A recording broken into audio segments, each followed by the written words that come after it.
My son is trans. My daughter is transphobic. Please help. My wife and I were lucky enough to give birth to twins, who were both biologically female. Their names were Daphne, and the other one now goes by Alex.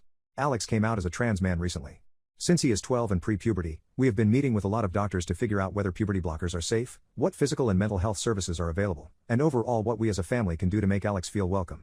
However, Daphne has been incredibly unsupportive of this entire process.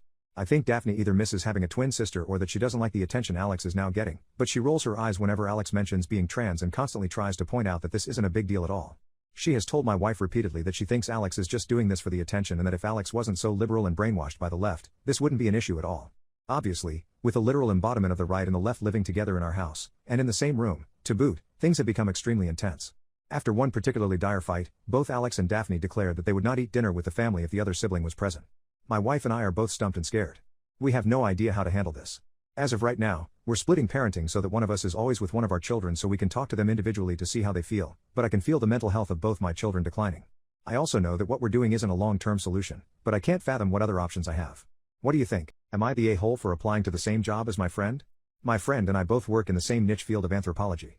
I have a few more years of experience on him, but overall our resumes are very balanced. I helped my friend out a lot with school, so he often continues to come to me for help. I actually got him his current job through a connection of mine. Anyway, my friend recently asked me to look over his updated resume for a job that he's applying to. He wanted it to be better tailored to the specific teaching opening, so he sent me the job listing he was looking at, too. Here's the thing, this job listing is absolutely phenomenal. The perks are great, the team seems really cool and diverse, and the pay is also way higher than what you normally get for the degrees that my friend and I have. I looked over his resume, and it was pretty strong. However, I couldn't help but feel that I would be shooting myself in the foot if I didn't apply to this job, too. This is where I might have been a bit of a jerk, though. I sent my resume in before I got back to my friend about the quality of his. Since the hiring committee was looking at jobs in chronological order of submission, I got a call back first. I immediately told my friend, since I expected him to get a call back too. The thing is, my friend didn't get a call back. He didn't even make it to the phone interview round. And now he's telling me that he thought it was extremely selfish for me to offer help only to stab him in the back like this. But I didn't stab him in the back, I still gave him genuine advice and constructive criticism. My friends are divided, so I'm turning to the internet. Who was in the wrong here? My husband secretly canceled all the vegan food options for our wedding, so I'm leaving. So, my fiancé and I are getting married soon, and everything has been smooth sailing with wedding planning, except for one thing, the food. My family and I are vegans, mainly because we have a lot of health issues in our genes and avoiding meat keeps us safer. On the other hand, my fiancé and his family are big meat eaters. Honestly, that's fine, my family is doing this for health reasons, not moral ones, so we don't care about other people eating meat. But when we were deciding on the wedding menu, I really wanted to have 4 to 5 vegan options. My fiancé and his mom disagreed. They thought it would be a waste of money and said vegan food wasn't real food, so we shouldn't waste our money on it. His mom even suggested that my vegan options should just be limited to good old salads and appetizers. I said no way because it's my family who's paying for the wedding, and I want everyone to feel included. My fiancé gave me a weird look and asked me if I was always going to be like this, so I said yes and stood my ground. But the other day, I found out that he went behind my back and completely canceled all the vegan options from the menu. I was furious.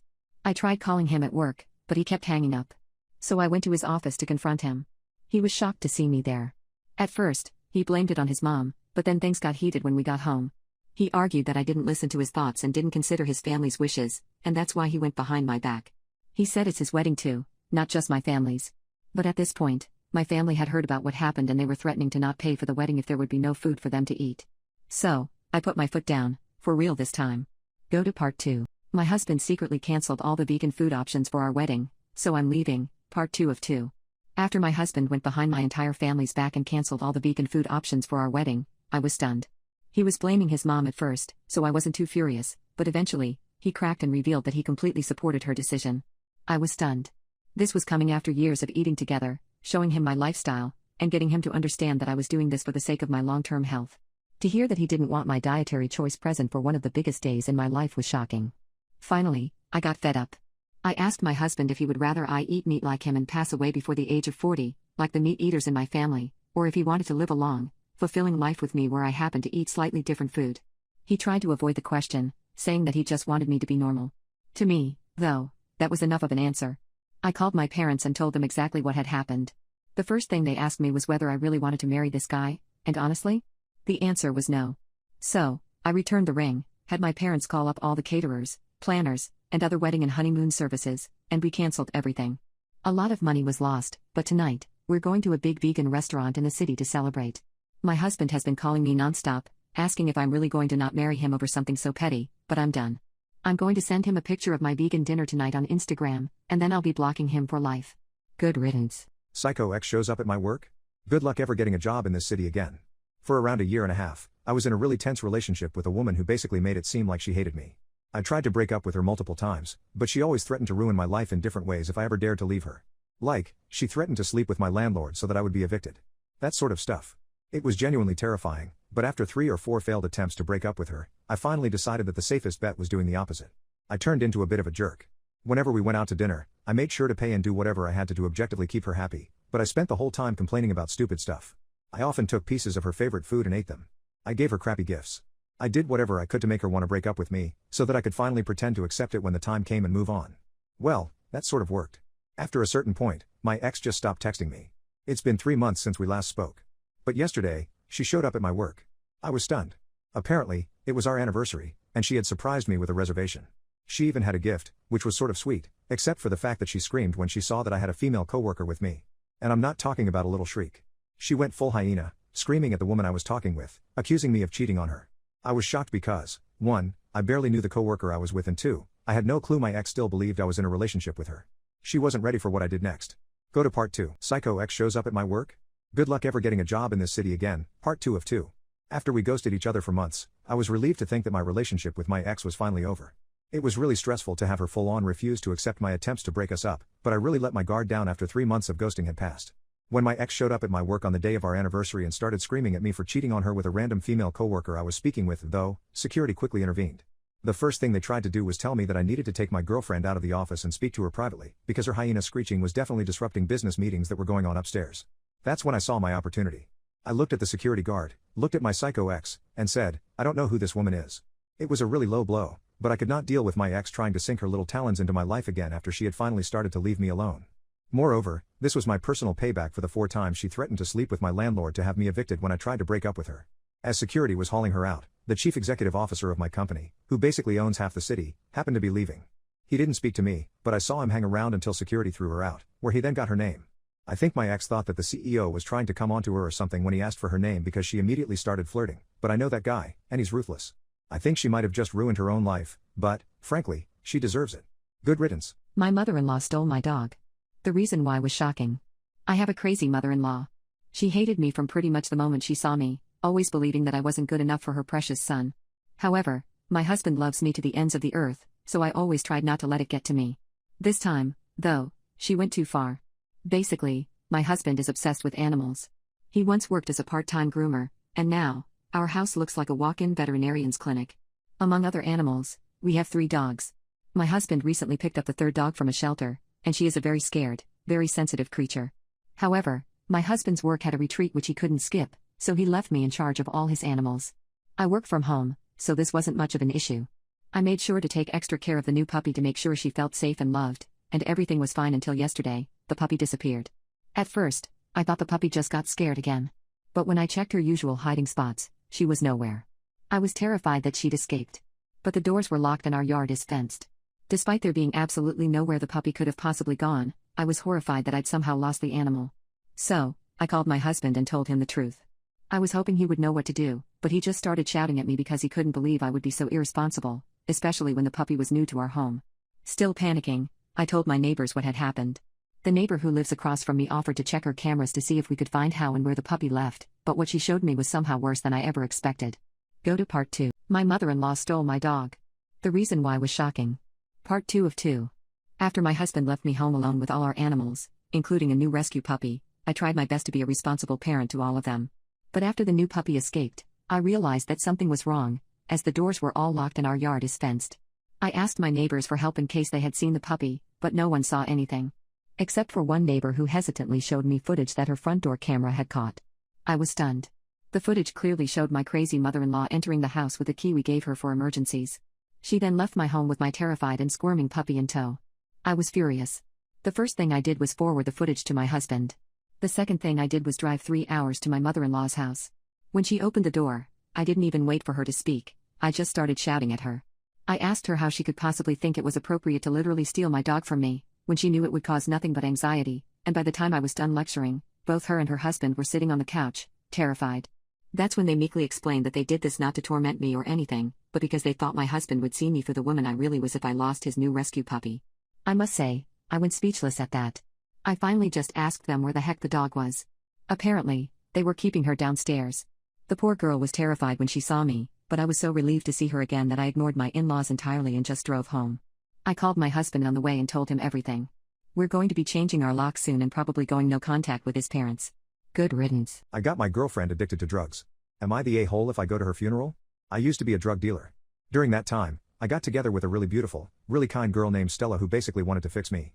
She and I had been friends from elementary school and our sense of humor had always aligned, but neither of us made the jump because we were scared. I'd liked her for years before we got together. Stella knew about my involvement in drugs, but she still said she loved me. I'll always regret what I did next. I was the one who introduced Stella to drugs for the first time. After that, she couldn't stop using. Our relationship became dependent on us having fun together, but we completely stopped having fun the way couples were supposed to. It became a really sad thing. Stella stayed with me, probably because I was her supplier more than anything else. But then I got clean and didn't see her for a long time. About a year ago, Stella reached out to me on Facebook. She told me that she had been clean for a few months and that she didn't hold any hatred towards me for what happened. She even wished me well on my sobriety.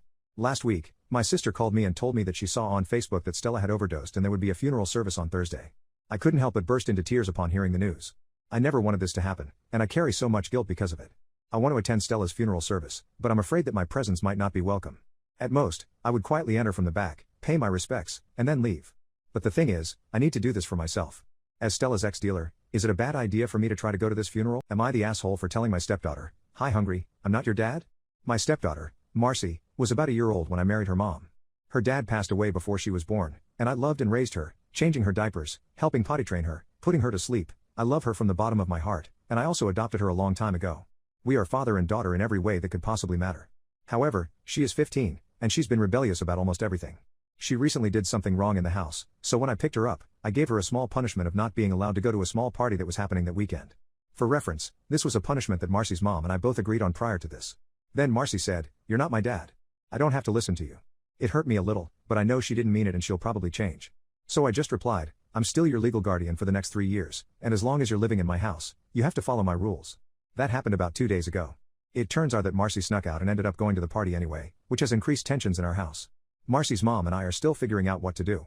But today, our family was going grocery shopping when Marcy said, "I'm hungry. I need food." I decided to be really silly and said, "Hi hungry, I'm not your dad." My son burst into laughter. My daughter was embarrassed and stayed quiet.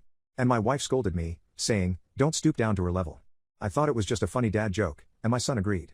But, am I the jerk here? I told my mom her boyfriend was cheating on her. Now, I'm getting kicked out. My mom's boyfriend, Alex, has always given me really creepy vibes. For one, he's around 15 years younger than my mom, so when we go out as a family, people tend to assume that I'm the one dating an older guy rather than my mother dating an extremely young guy. People have made a lot of comments like that, always overlooking my mom completely, and I think that it's starting to wear into her to always be ignored whenever she goes out with her family. Lately, she stopped inviting me to our weekly dinners. But also, I'm in college and can understand to butt out when I need to. The thing is, as a college kid, I go to bars a lot, and the past few times I was there, I saw Alex. He was always alone, and he was usually just chatting with the women around him. I once didn't drink anything just to watch his behavior from afar, and for what it's worth, he didn't seem to be doing anything inappropriate. The women he was with would usually just laugh and eventually leave. However, when my friend walked by him to go to the bathroom, she told me that Alex catcalled her and even touched her thighs as she walked by. This is where I did something kind of messed up. I asked one of my friends to pose as someone interested in hooking up, and to go talk to Alex. I know it was disrespectful of me to test him like that, but the thing is, it worked. Alex, who was in a committed, long-term, exclusive relationship with my mother, was about to go back to my friend's place. Convinced, I went home to my mom's and told her everything, but I was not ready for what she would do at the news, and how the person she would get mad at wouldn't be Alex, but me. Go to part 2. I told my mom her boyfriend was cheating on her. Now, I'm getting kicked out, part 2. After I confirmed that Alex was indeed willing to cheat by sending my friend to basically pick him up at the bar, I rushed home to tell my mom. I knew she loved Alex, so I tried to break the news to her as gently as I possibly could. She was quiet for 1 minute and then started screaming at me.